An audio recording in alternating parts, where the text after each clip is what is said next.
Welcome to a special edition of Gospel Truth with Andrew Wommack. In a landmark ruling, the Supreme Court today legalized abortions. In remembrance of the 1973 Roe v. Wade decision, today Andrew continues his interview with Marjorie Dannenfelser, a courageous political ally in the fight for life. A little over 2,000 children die every day. In this hour, 105 children have died. Wow.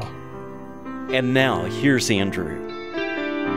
You know, one of the things that I believe that's good, Marjorie, is that through this Kavanaugh confirmation process, and not only that, but just since Trump was elected, it's like the Democrats, and again, I know some people are going to think I'm just promoting Republican. I'm promoting Christianity, godly things.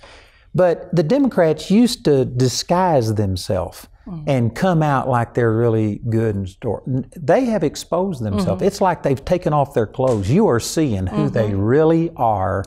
And I don't think that they have changed. I think that they have just been disrobed because they have been passing laws from the bench and changing America against the majority of Americans' wishes for decades through the Supreme Court. And man, when they saw Trump come promising that he was going to put conservatives on, and then when Kavanaugh came up and Gorsuch and stuff, they see their power base eroding. They know what's happening. I mean, they have been stripped. We now see what they're really like. I was in that judiciary hearing, that all day long thing that a lot of America watched it gavel to gavel. Well, I was there, and the spiritual weight was oppressive. That was definitely there. The other thing that I saw was that the women who were the ones you're talking about arrived there angry, upset, crying, literally crying before one word was spoken. And it was because they were ready to put all of the sins of all of the men of all of history and in their own lives and in future men on the head of that one man, that he was going to be the one they would burn in effigy to make, and how that is justice is got nothing to do with God. But I believe that's a smokescreen. Again, they were just opposed. They would have been opposed to anybody who was a conservative. Because Roe versus Wade is on the line. That's exactly it. And so they made an issue out of something that really wasn't that big of a deal to them. I don't think they cared anything about Dr. Ford. She was nearly as much of a victim as Kavanaugh was, the fact that they used her and did the things that they did. Let me read these verses. I referred to this on the program yesterday, but let me read these verses out of Deuteronomy chapter 19, and in verse 15 it says, "One witness shall not rise up against a man for any iniquity or for any sin, in any sin that he sinneth. At the mouth of 2 witnesses or at the mouth of 3 witnesses shall the matter be established." And so Jesus even quoted this. He said, in the mouth of 2 or 3 witnesses, let everything be established. Paul quoted this. And this was a basis of our judicial system. And this was just thrown out the window. Just like you were saying about some of these female senators that came in crying and already had pronounced Kavanaugh guilty before a single thing had been said. There are 3 of them I'll never forget the 3 in a row on the right: Booker and Kamala Harris, and the Hawaiian senator whose name I have a hard time pronouncing. All said directly to her, before he had spoken, "I believe you." I mean, they're based on what? Not based on corroborating evidence, only based on her word. Somehow, somehow it's pro-woman or being an authentic feminist to say no matter what comes out of the mouth of a person, if you're a woman, has to be believed. Well, it doesn't make any sense to anybody. This is the way everything is going in our society. They're dividing the United States over race, over gender, over same-sex preference and stuff. They are just making these groups. And if I'm not mistaken, you probably would know this better than I do, but Cory Booker was reading Kavanaugh, the Riot Act, talking about abusing women. And hadn't he been convicted of some type of a sexual harassment? I don't know that it would ever came to conclusion, but there was a lot of corroborating evidence. There was more evidence against him than against Kavanaugh. And quite a number of other quite a number of other Democrats, without question. And the hypocrisy of this is just unbelievable. Yeah, it is. And the way that people today are just against all police because some policemen have done something wrong, or they're against all of these things. It's just weird. You know, it really is fascism. It's how in every horrible dystopian book, you know, a book that talks about how horrible the world could be if a certain number of ideas came true, they always are hinging upon convicting a person to make a point, not because of the individual crime or individual thing. It's always, if you're like that, you're going to go down. You know, in 1984 and Brave New World and all those. And that is exactly what those people were doing. And I know we saw that hysteria. I mean, truly unhinged, almost demonic behavior, just throwing themselves into the doors of the Supreme Court saying, well, tear it down, tear it down. This cannot resonate with the hearts of real America. Even bigger than the issue of Kavanaugh, whether he abused some woman sexually, is the fact that if you are just going to make people guilty because somebody is convincing and comes out and makes an accusation, beyond the individuals, this would just undo our society. Yeah. If you could have any person totally defamed and overcome without any evidence, matter of fact, all of the evidence that Dr. Ford presented wound up not corroborating her testimony. It was against her testimony. Well, during that week, with all tons and tons of women on the Hill, and a lot of conversations going on, the one I heard on our side the most was deep concern for our sons and our husbands and brothers that we love, that there could be a time when what you just said would be true. And that can't be. I guarantee there's people that hate me, and I got to have people come out and accuse me of anything, and I have. And if one witness with no evidence could convict a person, you can stop anybody. Oh, yeah. This is the exact same tactic that they used against Clarence Thomas and Bork. That's right. It's the exact same tactic. It's anarchy. Not new. So let me continue to read here in Deuteronomy chapter 19 and tell you what happens if a false witness comes out and proves to be a false witness. Look at this. It says in verse 16, if a false witness rise up against any man to testify against him that which is wrong, then both the man between whom the controversy is shall stand before the Lord, before the priest and the judges, which shall be in those days, and the judges shall make diligent inquisition. And behold, if the witness be a false witness, and hath testified falsely against his brother, then shall you do unto him as he had thought to have done unto his brother, so shalt thou put the evil away from among you, and those which remain shall hear and fear, and shall henceforth commit no more any such evil among you. That's awesome. That is awesome. Sounds like perjury. Yeah, but you know, perjury is one thing, but let's say that just Feinstein, Pelosi, Booker, and others who judged Kavanaugh guilty with zero evidence. Yeah. Now, should we do to them what they thought to do to Kavanaugh? Should we displace them? Should we impeach them and get them out of there? That's what the Scripture teaches. Well, at a minimum, we don't know how these are going to turn out, and this is January, so it turned out somehow. Yeah. But there were investigations into who leaked the letter that was supposed to remain private from Dr. Ford. All sorts of things that could be investigated, but definitely there is one group of people that can fire the people that that were false accusers, and that is the voters. That's right.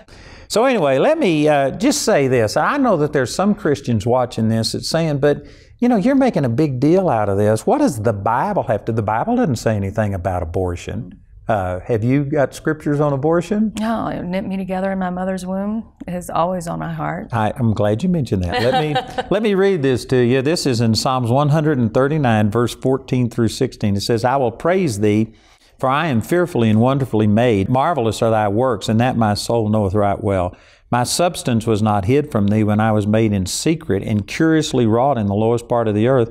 Thine eyes did see my substance being yet unperfect, and in thy book all my members were written, which in continuance were fashioned, when as yet there was none of them. You know, that's a little wordy in the King James. Let me read the NIV. It says, I praise you because I am fearfully and wonderfully made. Your works are wonderful. I know that full well. My frame was not hidden from you when I was made in the secret place, when I was woven together in the depths of the earth. Your eyes saw my unformed body. All the days ordained for me were written in your book before one of them came to be. Oh. That's something. So you know what this is saying is that before we were born in our mother's womb, God knit us together. Right. And God knew us, and God wrote in His book what His plans for our life were before we came forth out of the womb. I find that overwhelming. That is. It's beautiful. I have a daughter with special needs. We've got 5, and she, in another world, if Margaret Sanger and Planned Parenthood had grown and flourished even more than they have, might not have made it, because she would have been considered the underbrush, the human weeds that, in her words, should have been brushed out. But this one is, who's 19, is got the strongest faith. She's got the strongest character. She's the most joyful person. She has a bigger effect on our family and outside our family, including me, than anyone that I know. So there was such a purpose from her from the beginning of time. And I think and if it's true of my child, it's true of every child, no matter the condition, no matter if they're poor, no matter what they look like, the color of their skin, all of it. And that is an overwhelming thought, to think that they didn't make it. We are, in a sense, putting ourselves in the place of God when we right. decide who has a right to live and who doesn't. And so we're going to terminate them because they could grow up in poverty or something like that. It breaks your heart. It's terrible. If it doesn't break your heart, I think about this a lot, it's a problem. You mentioned Margaret Sanger, and I'd like you to just give a little background, because there's a lot of Christians that don't have a clue about the origin of Planned Parenthood and what's really going on. So Margaret Sanger was the foundress of Planned Parenthood. Hillary Clinton received the Margaret Sanger Award. The left and the... It's appropriate. Yeah, no kidding. They're very proud of her, but what they don't ever communicate is the eugenics roots of Margaret Sanger and Planned Parenthood. The idea that certain genetic pools need to be eliminated from society. And it's very much, of course, what Hitler, at that time, eugenics was a big deal. Hitler was one of her idols. She emulated him. She loved Hitler. He used her theories and her thoughts to communicate in acceptable ways, and such evil, sort of packaged in something good, like nationalism or something that sounded good, but in reality is so an offense to the dignity of the human being. She said the best thing you can do to the last child of a large family is to kill it. She goes on and on about how basically how to build up the right gene pool and how to eliminate the weak gene pool. And the weak are who you think, or who the bullies go for. So at the heart of it, Planned Parenthood is a big bully. That's the least of it. They're big bullies deciding, at their roots, have communicated who gets to live and who doesn't get to live. And really, what it kind of comes down to, I think a lot is, and this is when I was very pro-choice, I used to think this, pro-abortion, I used to think this, is like, there's just too many people around, it's less for me. So let's go kill some. So, they're just too many people. You walk through New York City and like, oh my gosh, there's just too many people here. It's just this visceral, unkind, at the least.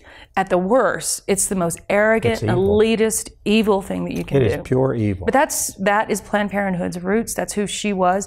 And they are very proud that she is their founder. And she was against many different groups, but specifically she included African Americans, that she started Planned Parenthood to decrease the population because she was racist to the max, and she was out to kill black babies. She spoke at KKK meetings. She actually called blacks like weeds.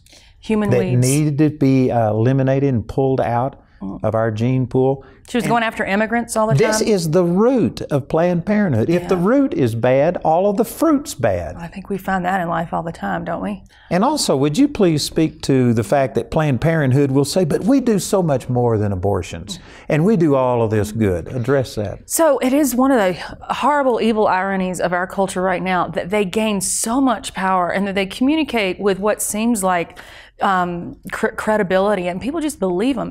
They say if you eliminate Planned Parenthoods, women won't get the health care they need. Nobody will get mammograms, no one will get basic health care. Well, it is just a lie. We went on the offense on that and communicating it in the Congress, especially after David Daleidon's videos showing how Planned Parenthood traffics in the baby, in the body parts, the hearts, terrible. the brains, the eyeballs of babies being sold. That's So terrible. we went on offense and said the truth after doing an inventory of the whole United States, every single state. For every single Planned Parenthood, there are an average of 21 community health centers that are more accessible and they're more comprehensive. They're not just reproductive health care, they're whole health care for the whole woman and her family. So there are just too many. In DC, people always make it the pulling down the Washington Monument argument. You know, like when there's a bill coming out that everybody wants to defeat, the first thing they'll do is tear down the Washington Monument, because that's what people pay attention to. This is the same thing. There is no chance that women's health care will suffer at all when Planned Parenthood is defunded. Planned Parenthood will tell you that, well, like 60% of their services are non-abortion issues. But that's a manipulation of facts. Yes. Because what they do is break out counseling, and they will say, we counsel. But that's right. 99% of their counseling is for abortion. If you go in pregnant, Yeah. there is a 96% chance that you're going to come out with a dead baby. Yeah. And they will sit here and say, well, we also give medications for this, but most of them are related to abortion. When you look at what all of the things that are involved, Planned Parenthood is all about abortion, and it is about making money, and women's health is not going to suffer one bit if Planned Parenthood was shut down. The abortion is another way of looking at it for people who are in businesses. It's central to their business model. You take abortion out, you take away a third of their more than a third of their funds. Their business model just doesn't work anymore. So while and we do a study every year of what their services are. The one piece of care that is remained stable is abortion. Every one of their services otherwise has gone down. So, you know, Pap smears, every other gynecological, every single thing has gone down. Even the contraceptive distribution, all that's gone down. The one thing that's remained stable is abortion. And correct me if I'm wrong on this, but there's somewhere around 600 Planned Parenthood centers in the U.S. That's right. And you mentioned 21 government or social systems to That's right. take up the slack for every one Planned Parenthood. And there's like 2,700 crisis pregnancy centers, Christian organizations. That's right. So if you look at the map, it's a very hopeful map. And so the dots that would be 2,700 pregnancy care centers all over the country, the dots that are the community health centers all over the country, kind of basically fills it all in. You can barely see those dots of Planned Parenthood. So it's just the biggest lie. The only service that Planned Parenthood provides that these others don't is abortion. That's right. That's what it is all about. It is. And again, correct me if I get these figures wrong, but was it 400 and something million dollars in the omnibus bill? That's right. It's almost 500. Almost 500. We provide a third of their budget, and they provide, in thanks. Now, when you say we, you and me, everybody watching. It was Nixon that first gave government money to Planned Parenthood, and since Nixon's day, it has been in every budget. And Trump, he wanted to veto that budget, but because of the military and some other things, he did it under protest, but said he would never do another one that way. That's right. That's right. But it does have to end. $1 million a day. Everybody watching, everybody out there, you give them $1 million a day to abort a third of the children that die every year from abortion. And how many children die on a daily basis? In this hour, 105 children have died. Wow. About a little over 2,000 children die every day. That's a shame. Yeah, it is. I mean, the numbers are so staggering that the things that you were describing about in Psalm 139 and others, I have to focus on that. I have to focus on the one. The loss of just one, that soul is more valuable than the whole other created universe. Just one soul. The impact of that. What is God? Anybody who's a Christian should be really concerned about this. But even if you were to subtract the Christian, the religious, the biblical foundation, did you know our Social Security system is crashing because of the population? Now we have more older people than we have younger, and a lot of that's due to abortion. And stuff. The Social Security would be completely different if we had 60 million other people in the system paying. And on you could go. The ripple effects through society are just phenomenal. They are huge. And I think the joy that people don't know is coming. And what I mean by that is as Roe starts to get gutted or overturned, and we have laws that will be passed that will save human lives and address the plight of mothers, that it will take care of itself. Everybody's terrified of that, especially because of the feminist left, because they'll be screaming louder than they ever have before. We need to be ready for that, and we need to be projecting a beautiful vision of what really is going to happen, and that's going to be the story of all these little children knit in their mother's wombs. I have had people say that if we were to overturn Roe versus Wade, it could be another civil war, and because of that, they're just saying we can't do it. But then as we were discussing this, another person came in and says, well, wasn't ending slavery worth a civil war? Yeah, same. This is the same thing. And, you know, regardless of what the response are, we've got to do what's right. And it does test your mettle. It's all been theoretical because we've been living under Roe for 40-something years. Now it's the real thing. Do we really believe each of these children was sent by God for a purpose? Do we really think that? If we do, we can't fail to act. Just the fact that we can't see them doesn't mean that they're less human. We're not seeing them. They're the same as any of the slaves that we were trying to free, and they're the same as you and me. So we use the verses in Psalms 139. Let me use this in Jeremiah 1, 4 through 5. It says, Then the word of the Lord came unto me, saying, Before I formed thee in the belly, I knew thee. And before thou camest forth out of the womb, I sanctified thee, and I ordained thee a prophet unto the nations. Man, God didn't say this to just a hunk of flesh, a fetus. This was a person. He had a purpose and plan and knew them when they were still in their mother's womb. You know what has occurred to me as my vocation in this has unfolded over time too, is how important each of those children are as teachers to us. And I'll explain what I mean by that. What I mean is that how you treat the least of these, you've treated me, right? So there's nothing less than the unborn child, nothing more powerless than the unborn child in the room. And then he says, unless you are like one of these, you cannot enter the kingdom of God. And when the apostles ask, who will be the greatest in the kingdom of God? He plops a child down right in the middle of all of them. He's saying over and over and over, be like these little ones, be like the least of these. And when we have eliminated them, we can't learn from that. We think we're so smart, you know, we think we know everything. We need to be learning from the children every single day, and we can't if they're not here. Look at the cover of this album and this cute little baby and stuff. And you know what? When you abort a child, you are aborting this. Well, no, that's not a child yet. Yes, it is. These scriptures that we're using show that. And one of the reasons that people do it is because they don't see the child. That's right. And, you know, the pregnancy centers, I've started a couple of pregnancy centers in this area, and they all have sonograms. Mm-hmm. And the stats are that when a woman comes in, they don't tell you that you cannot get an abortion. Yeah. But they tell you that they believe the best is to choose life. And one of the things that they do is show a sonogram of that child, and you would probably know the exact statistics on the percentage that once they see the sonogram, I forget what it was, but it's huge. It's like 70, 80, 90% once they see the child, and it's no longer something they can't see. All of a sudden, they decide to give birth to that child. It's not theoretical anymore, and that has really changed society. It's why the pro-lifers are younger and younger now, because you know they saw their little brother on the refrigerator long before he was born. They had a name for him,